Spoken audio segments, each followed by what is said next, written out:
Hola a todos, ¿cómo están el día de hoy? Espero que se encuentren muy bien. Yo feliz de estar aquí con ustedes. Today's mini lesson is gonna be useful, not just for people who want to learn or is learning Spanish at the moment, but also for people who speak Spanish and is learning English. Why is that?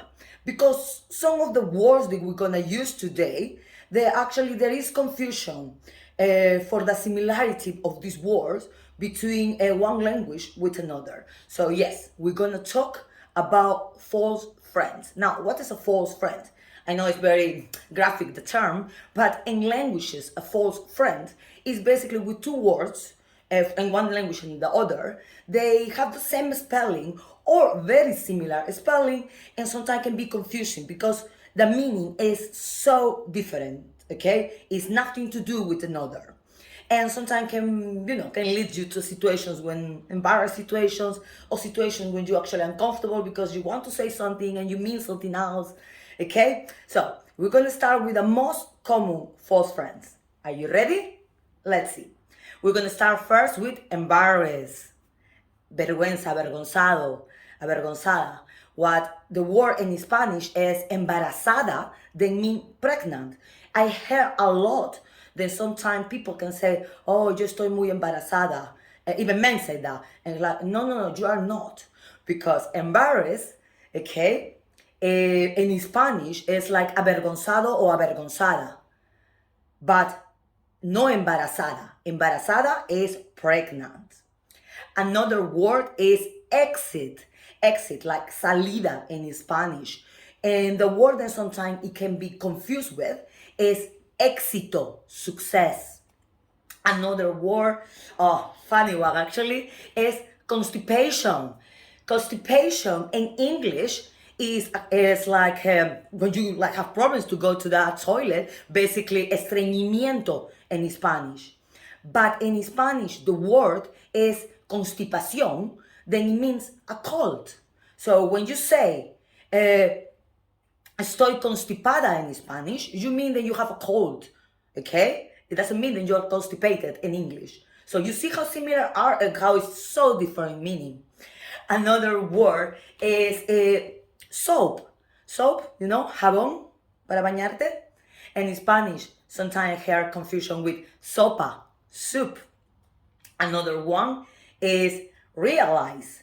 Realize in English, and sometimes I heard them people tend to say like realizar.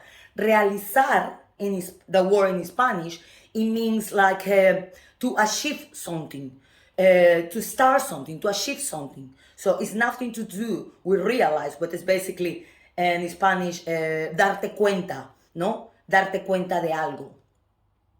Another common false friend is introduce.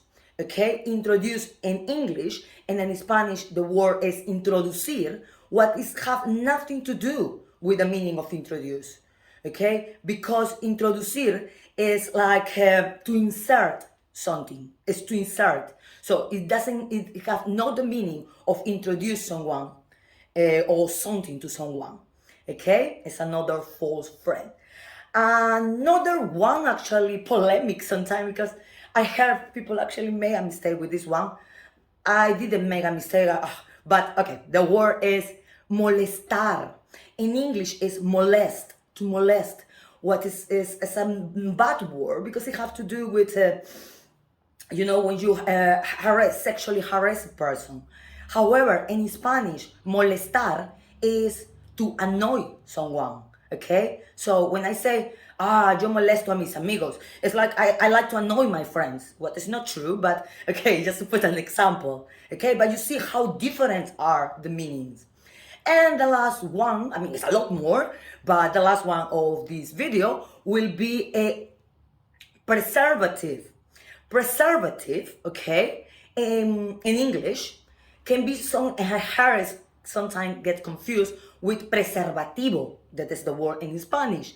And preservativo in Spanish is a condom. What in English, preservative, like the literally translation in Spanish, would be conservative. Okay, conservante, sorry, conservante. Okay, so preservative is conservante.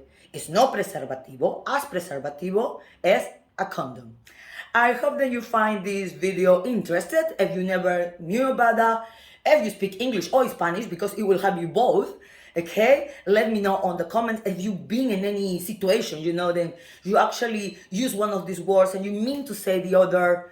Actually, I've been on one of those, but I won't tell you which one. But I've been, oh my God, and everybody was just laughing. But just let me know in the comments. Do not forget to subscribe to our channel, to follow us at the Spanish Speaking World. And as you can see, now I'm back in London. So well, I still doing classes even when I was in Peru. But we having new groups coming. And any information about the online one-to-one lessons, please send me a message. Okay? Via WhatsApp, Messenger, all the information in the main page. I hope to see you in our next video. Ciao, ciao.